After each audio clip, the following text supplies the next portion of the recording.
Hello, welcome again. We are solving GATE XC solid mechanics paper year 2021. Question number 20 is a tube of inner radius 4 cm and outer radius 5 cm can carry maximum torque of T.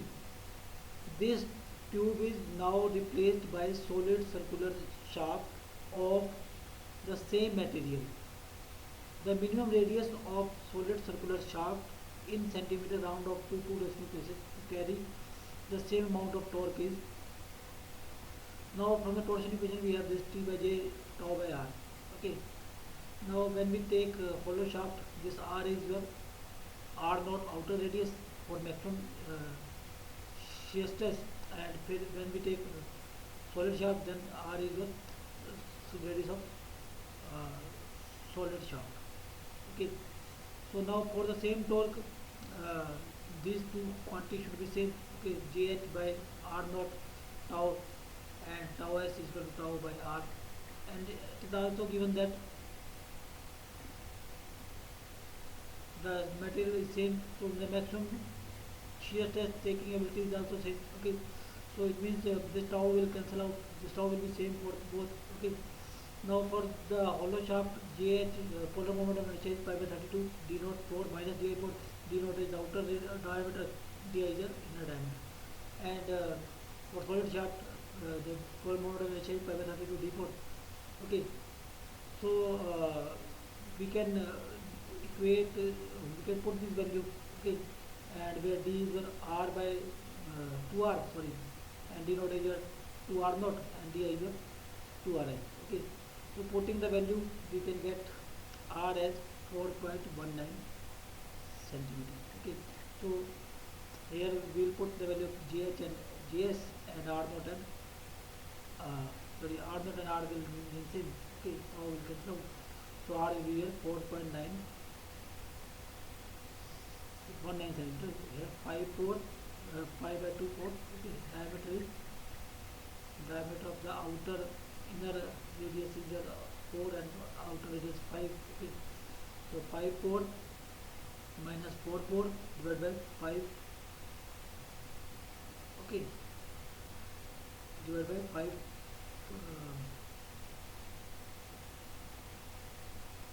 5. Okay, divided by 5, that is r naught. Okay, 5, and here it will be r3. Okay, 5 by 32 will cancel out, so r will be 4.19 centimeter.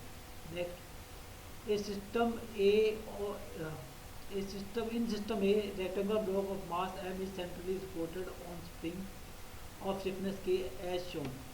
In the system B, the mass is hinged at one of its ends and is supported centrally by the spring. The ratio of natural frequency of system B to that of system A round up to 2 decimal places. So this is your system A, and K is stiffness of spring, M is mass, and this is the vibration direction. This is system B. This is your hinge, and this is mass, and this is spring. Okay. Now for the we have to calculate the ratio of natural frequency of B to A. Okay. For A, the natural frequency is root K by M, because only this is only the spring mass system.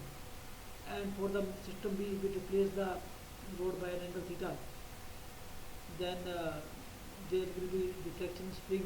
That deflection will be x will be equal to L by 2 into theta. Okay, and so the spring force will be acting in downward direction. So here x is L by 2 into theta. So spring force is your kx, and I double theta dot will be the moment of inertia. No, sorry, inertia torque acting in a direction opposite to that of displacement. Okay, and I is ml square by 3 for this hinge load about the hinge. Okay, that formula that you have to remember. Okay, so taking moment about this hinge point, I theta double dot plus kx into this distance into x. Okay, this is 4, this is distance, and x is L by 2 theta. So x is L by 2 theta. Okay, and sorry, this is L by 2. Okay, sorry, x is L by 2, this distance, sorry, L by 2, kx into L by 2 plus I double dot. So k L by 2 theta into L by 2. So moment will be this moment and this moment. Okay. So it will be equal to 0. Now from the coefficient of theta double dot and theta, we get omega b as kl square by ml square into 3 by 4, or we get omega b by omega a as 0.866. Okay. Last question. A coronavirus droplet of mass 1 microgram ejects from the mouth of a patient with a velocity of 0.7 meter per second and travels through air. The gravitational force experienced by it can be neglected due to the buoyancy effect. However, the droplet experiences the air drag force proportional to its velocity, and the drag coefficient is one,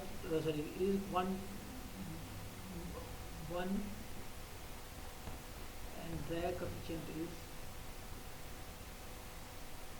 1 micronewton second per meter.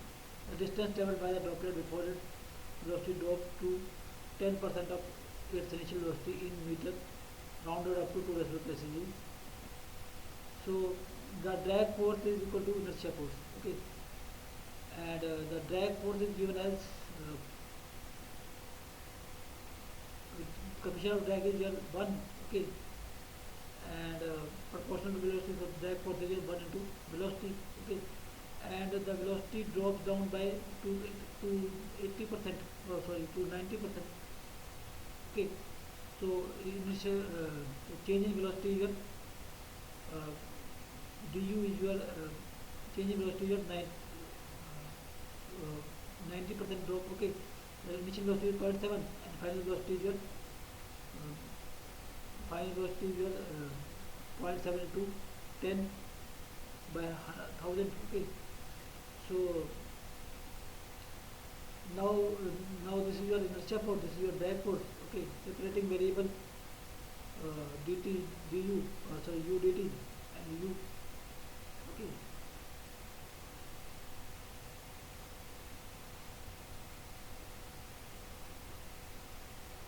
now u dt is your distance travelled.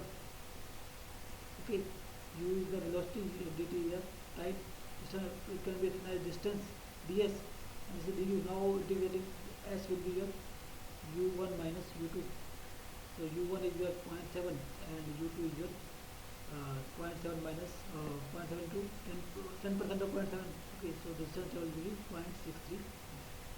So answer is 0.63 meter.